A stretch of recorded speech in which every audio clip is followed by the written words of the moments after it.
यहाँ पे आ ही नहीं रहा। तो चलिए अभी दिखाते हैं आप लोगों को उल्लास नदी। और ये है उल्लास नदी के ऊपर हम लोग देख रहे हैं कि कुछ कार्यविधि वगैरह हो रहा है और इसी तरीके की जो चीजें होती रहती है अनऑर्गेनाइज्ड वे में और कहीं पे भी कुछ भी। और यही पानी आगे की तरफ इसको इवन पंपिंग करके पीने के लिए जो दिया जाता है वो वैसा फ्लो है इसकी। लेकिन आज इस तरीके की कार्यविधि जो होती रहती है आप समझ लीजिए कि इसी वजह से जलपर्णी का भी आप देखिए कि किस तरह से ये जलपर्णी जो बढ़ती जा रहा है, ये स्टॅग्नेशन इसके ऊपर का हा जो मधला हा जो असं हे घातलं गेला आहे हा हा हा बांध नाही आहे पण ते काहीतरी हे केलं बांध सारखं होतं पण ते पूर्वीचं होतं म्हणजे इथे हे रस्ता बैलगाडीचा रस्ता होता हा पूर्वीचा हे ब्रिज नव्हता असेल त्यावेळेस नाही पण ते फ्लो अडकते कारण ही माती पण घातली गेली आहे, हे पूर्ण पाणी माती घातली गेली आहे याच्यावर, हे घालायला नको होतं. हा हा नाही पण हे तर आता घालूनच हे केलं गेलंय असं दिसतंय, पूर्ण तिथपर्यंत केलं गेलंय असं दिसतंय. तर अभी अपना यहाँ पे किसी भी तरीके से जो लेफ्ट हैंड साइड में कितने दूरी पे अभी ये है फॉरेस्ट का एरिया? यहाँ से 500 मीटर पे. तो मतलब आगे की तरफ का जो दिख रहा है लेफ्ट हैंड साइड और राइट हैंड साइड, अपना राइट हैंड साइड का, और लेफ्ट हैंड साइड का जो है वो ये तो हमारा फॉरेस्ट का एरिया है ना. हाँ लेफ्ट साइड पे है. हाँ 144 का 144 का एक, मतलब 141/1 सर्वे नंबर. अच्छा तो वो एरिया कितना है अपना? 9 हेक्टेयर. अभी इसी जगह पे हमने लास्ट टाइम देखा था कि कुछ लोगों ने रिसोर्ट जैसा, ये रायते का ही रीजन है और आगे की तरफ किसी ने रिसोर्ट बनाया हुआ है जो ग्राम पंचायत का ऑफिस है उसके आगे जो पंपिंग स्टेशन है जहाँ पे, हाँ वो पंपिंग स्टेशन जो बनाया उसका नया बन रहा था, उसको रेनोवेट कर रहे थे और वहां से हमने देखा उसी जगह पे कुछ रिसोर्ट बनाया हुआ है लोगों ने, छोटा सा रिसोर्ट बनाया था उस टाइम पे भी आपके हमने 4 महीने हुआ. अच्छा आपको 4 महीना हुआ इसीलिए शायद आपको पता है, नहीं मालूम है, लेकिन उसके बारे में भी लास्ट टाइम बातें हुई थी है ना. तो आप थोड़ा उसके ऊपर ध्यान दो और उसका भी मुझे वहां से आप सर्वे नंबर जीपीएस के साथ में आप मेरे को उसका ये भेजना जरा, है ना, पिक्चर वगैरह, क्योंकि वो रिसोर्ट हमने देखा था तभी. और ये बात मैं जो कह रही हूँ, ये देखिए पानी कितना स्वच्छ है अभी भी, यहाँ से जो जा रहा है आप नीचे का देख सकते हो. लेकिन ये जो जलपर्णी है देखिए, इसको हम लोग कभी बुरा नहीं मानना चाहिए. इसमें जो क्षमता है इन जलपर्णियों में, इसके नीचे मैं आपको दिखाती हूँ जो रूट जोन है, इसकी जो क्षमता होती है वो बिल्कुल भी जो नदी को साफ रखने में, स्वच्छ रखने में ये कैसे मदद करती है. ये बहुत ही इम्पोर्टेंट ये रूट जोन्स होते हैं. इसीलिए हम कभी ना समझे कि ये एक कल्प्रिट है जो हमारी नदियों को खराब कर रही है, मगर यही जो है यही हमारी नदियों को कैसे साफ रखने में मदद कर रही है. लेकिन हम जो लोग हैं, हम किस तरह से केमिकल्स और किस तरह से ये सब से हम जो सारा खराब कर रहे हैं. आप देख सकते हो ये रूट्स का जो क्षमता है, ये पोल्यूशन को किस तरह से एब्जॉर्ब करते हैं. इसमें माइक्रोब्स होते हैं, इसमें ये सॉइल के साथ में, ये रूट्स के साथ में माइक्रोब्स सारा काम करती है अपना. और ये है हमारा पर्यावरण, ये है हमारा जो हम कहते हैं जो नेचर का जो असली गिफ्ट है. अभी यहाँ एक तरीके की आप जलपर्णी देख रहे हो और आगे देखिए ये वाली है इकॉर्निया, आगे की तरफ बीच में जो दिख रहा है पत्थर के पास, ये अलग अलग तरीके की ये जो फ्लोटिंग प्लांट्स है, इसकी जो रूट जोन्स है, इसमें जो क्षमता है ये बहुत ही ज्यादा इम्पोर्टेंट. तो मैं अभी जो हमारे साथ में यहाँ पे फॉरेस्टर हैं दागांव के, और हम अभी खड़े हैं आने में, और यहाँ पे नहीं सॉरी आप ये रायते में है, सॉरी रायते में, और ये है फॉरेस्ट गार्ड, है ना. तो अभी जो मैं आपको बताने की कोशिश कर रही हूँ, देखिए आप लोग भी ये समझ जाइए, आपके बाकी के भी अभी भी देखिए बड़े आराम से आ रहे हैं, लेकिन मैं आप लोगों को आज क्यों फॉरेस्ट वाले के साथ आज हम ये कर रहे हैं, इसका भी कुछ महत्व समझने की बहुत जरूरत है. इसीलिए मैं चाहूंगी आपके ये जो यंग जनरेशन हैं, ये जो फॉरेस्ट गार्ड्स वगैरह आ गए, आप इधर सामने आ जाओ जरा, क्योंकि मैं कुछ चीजें आप लोगों को समझाना चाहती हूँ जिस वजह से आज फॉरेस्ट को साथ में लाए हैं. तो अभी आपका नाम क्या बता दिया था? हाँ, सुशांत निकम. देखो आप लोग अभी यंग लोग हो और जितना फॉरेस्ट गार्ड जितना अच्छा तरह से काम करेगा ना, उतना अच्छा हमारी नदियों के लिए अच्छा हो जाएगा और नदियों को सपोर्ट सिस्टम हो जाएगा। ये नहीं कि फॉरेस्ट का नदी से कोई नाता नहीं है, फॉरेस्ट का ही नदी से नाता है। और यही वजह है कि महाराष्ट्र गवर्नमेंट ने भी ये फॉरेस्ट के अंडर में ही ये जो अभी अपन चला जानुया नदी के अंतर्गत जो ये सब विजिट करते हैं, आप लोग को ओरिएंट करते हैं, ट्रेन करते हैं, इन्फॉर्मेशन देते हैं, वजह वही है। तो अभी आप देखो, मैं बता रही थी ये वाले झाड़ों की भी कितनी इंपॉर्टेंस है। अभी आप आराम से आ रहे थे, जबकि मैं वहां से बार बार कह रही थी आप जल्दी से आ जाओ, ताकि आपको भी समझ जाता फिर इसकी क्या महत्व है। ठीक है ना।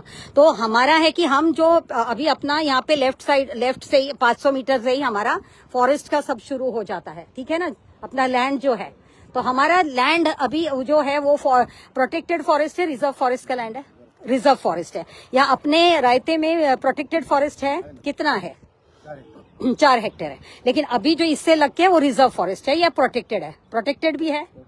हाँ, तो प्रोटेक्टेड मतलब वो एरिया जिसमें कि हम लोगों को ट्री प्लांटेशन और बाकी का चीजें कर सकते हैं, जो हमारी नदियों को सपोर्ट करती है ना। तो आप लोगों का रोल कैसा है फॉरेस्ट गार्ड का, कि डेली जब आप चक्कर लगाओ, डेली आपका जो मॉनिटरिंग सर्विलेंस जो होता है, उसमें आपको यही सब एक्टिविटीज की क्या एक्टिविटीज चल रहा है। ये नहीं बोल सकते कि ये नदी मेरा काम नहीं है, मेरा तो खाली फॉरेस्ट का है। नहीं, नदी में भी अगर गलत चीजें डाली जा रही है, कर रही है, कुछ चीजें आपके दिमाग में, ये जैसे पूरा कचरा हो चुका है या गंदा, इसमें पानी भी गंदा हुआ है, इसमें कोई पोल्यूशन दिख रहा है, तो इसका मतलब क्या होगा कि आखिर हमारे ही यहीं से कहीं से पोल्यूशन आ रहा है, नदी को खराब हो रहा है। उसके विषय में भी हमको थोड़ा कोऑर्डिनेट करना जरूरी, कि कोई एमपीसीबी वाला, पोल्यूशन कंट्रोल बोर्ड वाला, उसको फोन करके ही बता दिया कि भाई यहाँ ऐसे ऐसे दिख रहा है, आप जरा देखिए इसका क्या करोगे। वैसे ही वाटर सप्लाई डिपार्टमेंट है, उनको बताइए कि नदियों में इस तरीके का गलत सलत ये कचरा सब डाला जा रहा है, इस तरीके की एक्टिविटीज हो रही, तो इनके लिए थोड़ा सा आप जरा साइड में हो जाओगे, इधर बाजू में, इधर आ जाओ। हेलो। तो ये जो एक्टिविटीज अभी चल रहा है, जैसे किसी की अंतविधि का काम चल रहा है, अभी इसके लिए यहाँ पे एटलीस्ट कोई डस्टबिन होना चाहिए, या यहाँ पे जो कचरा जो कलेक्ट करेंगे तो उसका कुछ नियोजन के लिए व्यवस्था होनी चाहिए। वो सब कुछ नहीं है, कोई भी कहीं से भी आ रहा है, कचरा डाल रहा है, चले जा रहा है, कोई रिस्पॉन्सिबिलिटी नहीं लेता है। लेकिन आज पानी मिल रहा है क्या, गांव-गांव में पानी का मिल रहा है क्या, स्वच्छ पानी पीने का व्यवस्था है क्या, खरीद के पी सकते हैं क्या सब लोग पानी, और यही पानी आगे सप्लाई दे रहे हैं, हर जगह से पंपिंग हो रहा है, और इसी को ही हम बैठ के गंदा कर रहे हैं। तो इसके लिए ये करना जरूरी है पानी के बाजू में, लेकिन उसके लिए प्रॉपर नियोजन।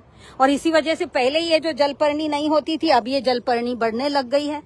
हाँ, अभी सभी लोग ही कहने लगे हैं, बढ़ने लग गया है। तो ये सबका हमारा ही कर्तव्य है, ऐसा सोच के ही चलना है। ठीक है ना। और अभी आपका जो लैंड है, जो सपोज जो अपना फॉरेस्ट लैंड है यहाँ से, उसके ऊपर हम इस तरीके का प्लांटेशन करें, या सॉइल कंजर्वेशन के लिए करें, या ग्राउंड वाटर रिचार्ज के लिए कुछ ना कुछ हम लोगों को एक्टिविटीज करना है। और अभी तक मुझे आप लोगों के पास से चाहिए कि इस नदी को हम सपोर्ट करने के लिए हमने किस किस तरीके की व्यवस्था की, हमने 10 साल में, 20 साल में हमने इसका क्या किया। और खाली बोल के ही नहीं कि हमने ये कर दिया वो कर दिया, हमको सैटेलाइट इमेजेस के साथ और प्रॉपर रिकॉर्ड के साथ में ये सब चीजों को मेंटेन करना है।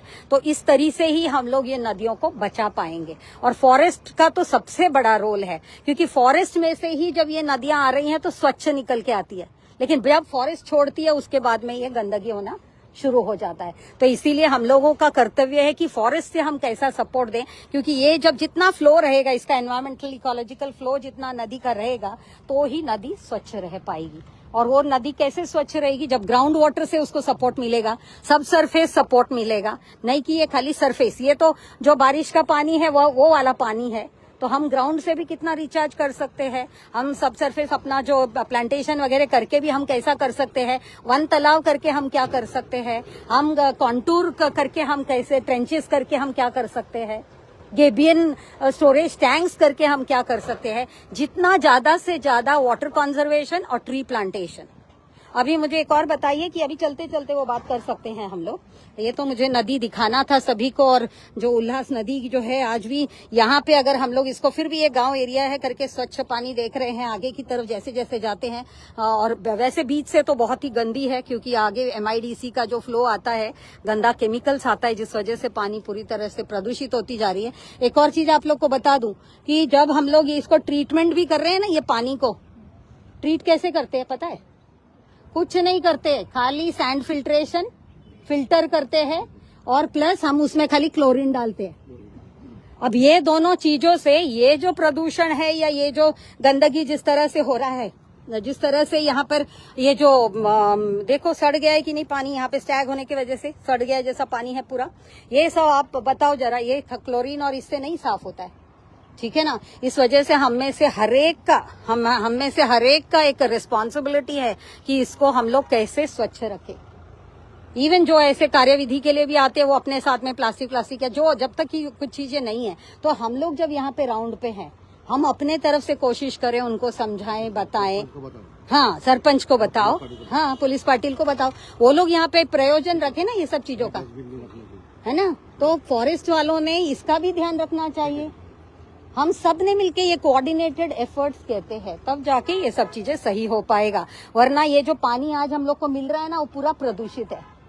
और जिस वजह से हमारे जो आतड़ियां है ना, जहाँ से खाना वाना हमारा जो ये होता है सब, हाँ वो सब सिस्टम खराब हो गया है। और इस वजह से आज जो इम्यूनिटी हमारे में, इम्यून सिस्टम कम हो गया है, बीमार पड़ने लगे हैं, हमारा उम्र कम होते चला जा रहा है। हाँ, अभी यंग बच्चे लोग मरने लगे हैं। तो ये सब कारण क्या है, हमारे पेट में जो सूक्ष्म जीव होते थे अच्छे वाले, जो हमारे को अच्छा रखते थे, वो सब अभी खत्म होने लगे हैं। और अभी इसके लिए अभी गोलियां आने लगी, वो गोली खाओ तो ही आपका पेट का सब सही रहेगा। ये कोई तरीका ही नहीं है। आज के ही अगर पेपर में देखेंगे, ब्राजील का दिया है कि ब्राजील में ऐसे ऐसे गांव है जहां पर कि लोग 110-125 साल तक जगते हैं, क्योंकि वहां किसी भी प्रकार का औषध वगैरह नहीं मिलता है। गरीब जो जगह जहाँ पर है, जिन लोग औषध नहीं खाते हैं, और वो लोग इस तरह से खाली पर्यावरण को बचाते हैं, तो वो हम लोगों का काम होना चाहिए। तो इस तरह से फॉरेस्ट वालों ने अगर इसके प्रति काम किया, मेरे ख्याल से ये सब चीजें ठीक हो सकती है। देखो वहां पर भी अगर रायते का है और वो वहां पे आने का है, तो आने ग्राम पंचायत वालों को भी आप बता सकते हो। ऐसे जरूरी नहीं कि हम रायते के तो नहीं बता सकते। ये तो left hand side right hand side का मैटर है, तो हम लोग उनको भी खाली फोन करके ही तो बोलना है जब जब देखा तो। बाकी हमको कुछ करना ही नहीं है, उनसे करवा के लेना है, ऐसा एक एक कॉल करके कि भाई ऐसे दिखना नहीं चाहिए, आप जीपीएस फोटो निकालो और भेजो। हाँ, और कलेक्टर को भी भेज सकते हैं, किसी को भी, कि यहाँ पे ऐसे हो रहा है। आज तो सिस्टम ही ऐसा बन गया है कि अपन के पास में व्हाट्सएप है, सब मीडिया है, सब पे डाल सकते हैं, ताकि चीजें अपने आप से सही हो पाए। ठीक है ना। तो अभी हम लोग आगे चलते हैं, और सारे पॉइंट्स आप लोग नोट डाउन करो, ताकि मुझे ये इसका पूरा ये मिले इन्फॉर्मेशन कि हमारा कितना लैंड है, उसके ऊपर हमने क्या किया 10 साल 5 साल में, इसके बारे में भी एक जीपीएस का पिक्चर यहाँ से वहां से ऐसे करके थोड़ा सा ये करके ले लो। तो आई होप जो हमारे जो दर्शक भी है, व्यूअर्स हैं, वो भी समझें कि किस तरह से इंटीग्रेटेड अप्रोच से, जैसे अभी ये ब्रिज भी बन रही है, देखिए ब्रिज बनते हुए आगे पूरा मिट्टी अंदर डाला है ब्रिज बनाने के लिए। ये वो दूसरी तरफ आप देख रहे हो नई ब्रिज बन रही है, जिससे कि आप देख सकते हो कि पानी स्टैग्नेशन हो रहा है। और इस तरीके की एक्टिविटीज, ये लेफ्ट हैंड साइड, जब हमारी जो नदियां हैं देश की, वही हम लोगों को बताती है हमारा क्षेत्रफल क्या है। अभी देखिए लेफ्ट हैंड साइड हो गया आने और राइट हैंड साइड हो गया रायते। इस तरीके से हमारा जो 2 विभाग में, मतलब हरेक चाहे तो इसकी पूरी अच्छी तरह से ध्यान रख सकता है, हरेक चाहे तो इसको किस तरह से हम लोग अपनी नदियों को बचा सकते हैं, डिपेंड करता है हम किस तरीके के स्टूवर्डशिप, हम किस तरीके का ओनरशिप, किस तरीके का ट्रस्टीशिप लेते हैं, और हम किस तरीके के लोगों के साथ में संवाद, ये बहुत जरूरी है। क्योंकि लोग आज समझने को तैयार हैं, सीखने को तैयार है, खाली अवेयरनेस नहीं है और अवेयरनेस जनजागृति नहीं है, जिस वजह से बहुत सारी चीजें गलत होती जा रही है। लेकिन अगर हम सब मिलके कोशिश करें, मेरे ख्याल से हम अपनी नदियों को माँ का दर्जा दे पाएंगे, वापस उसकी ग्लोरी ला पाएंगे, वापस उसकी जो सम्मान, उसका जो रिस्पेक्ट है वो वापस ला पाएंगे। तो आप लोग भी अच्छा काम करते रहिए, आगे भी हम आपको बताते रहेंगे।